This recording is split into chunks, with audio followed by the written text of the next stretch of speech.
The House Oversight and Government Reform Committee held a hearing this week on the Flint water crisis. But there was one person missing, Michigan Governor Rick Snyder.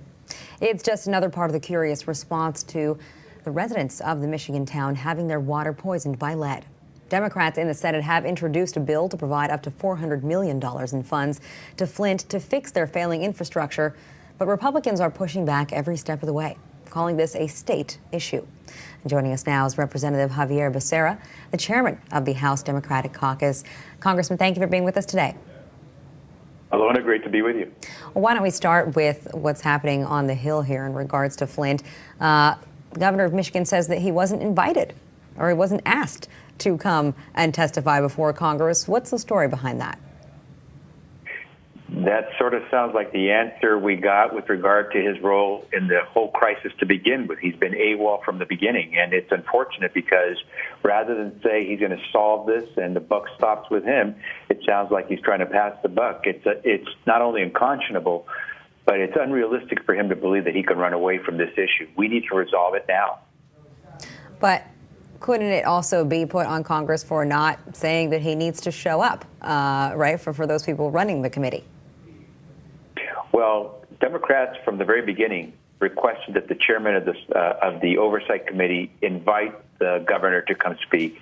Apparently, Republicans chose not to invite, whether it's because Governor Snyder didn't want to receive the invitation or because Republicans decided it wasn't important enough to have the leader of the state of Michigan testify about his role and what he's doing to try to resolve the crisis. I can't tell you, but all I know is that Republicans should share the blame with the fact that the governor did not show up for a very important hearing to explain to America, and certainly to explain to folks from Michigan and from the city of Flint what his role should be and what it was. Now, the thing is that Darnell Early, who was Flint state-appointed emergency manager between 2013 and 2015, also was not at the hearing, although Mr. Early was asked to be there. He and his lawyer say that they could not be there this week. What do you make of that? How convenient, right? Once again, AWOL. I would point out that this is the same gentleman who the governor has appointed now to try to rescue Michigan schools.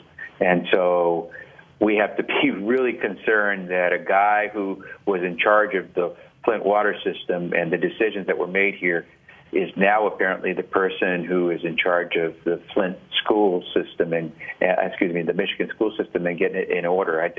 It's incredible to see what's going on in the state of Michigan. I feel not only for all the families in Flint, but it seems to me like we're seeing what happens when you have a government that is not only derelict in what it should do, but now is AWOL in responding so that the people know what they will do. I've got a tweet here of yours that I pulled up. It's called, "We hope House GOP will look at the Flint water crisis with the same intensity they applied to less significant issues. We need answers. #Benghazi." I think that you could throw Planned Parenthood into the mix with that as well. What should this be telling the residents of Flint as well as the rest of the country about priorities? Alona, I think what it says most directly is that Congress is now being used as a tool of the partisan arms of members of Congress rather than as the official arm of government meant to do the oversight that the Constitution calls upon us to do. It's unfortunate that my Republican colleagues are willing to spend millions upon millions of dollars investigating what was a tragic event in Benghazi, Libya. And by the way, they have investigated that some 8 times, yet they seem unwilling to want to investigate this issue of why thousands of families in Flint were being fed contaminated, poisoned water.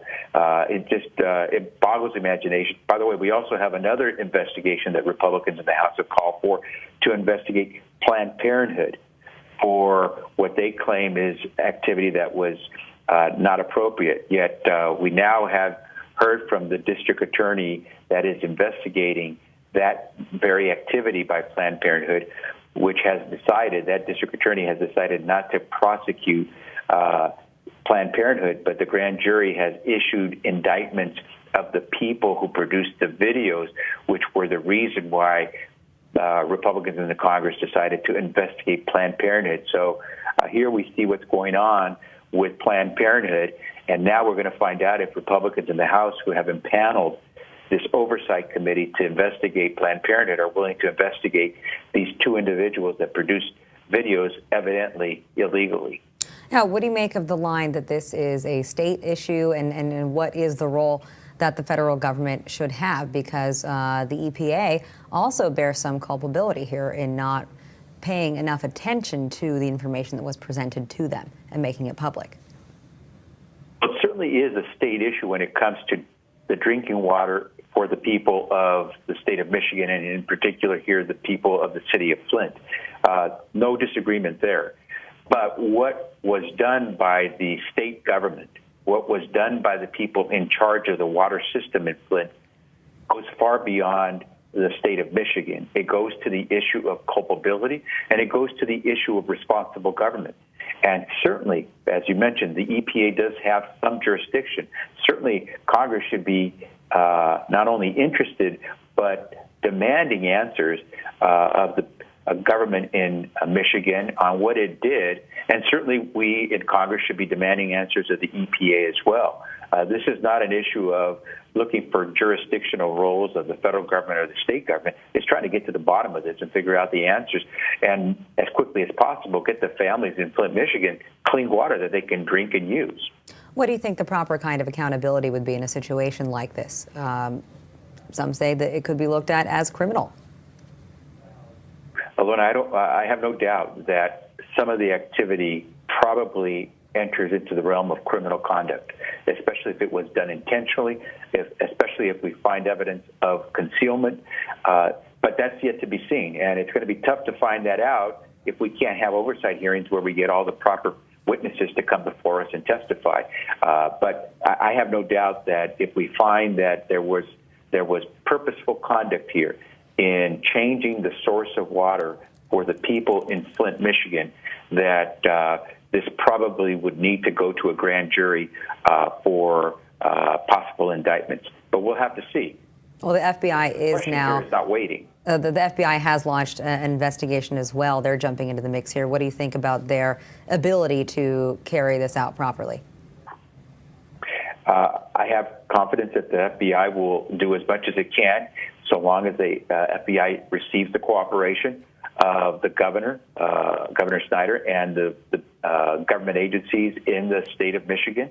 I have full faith that if the FBI finds some evidence and leads, that it will seek to get all the resources it needs to conduct this investigation. And I hope Congress doesn't get in the way. And I hope that Congress aids in this effort to get to the bottom of this as much as possible. And I suspect that we'll see that behind the efforts of some of our colleagues, like Dan Kildee, Brenda Lawrence from the state of Michigan, that we'll have people who will try to champion this effort to get to the bottom of this as quickly as we can.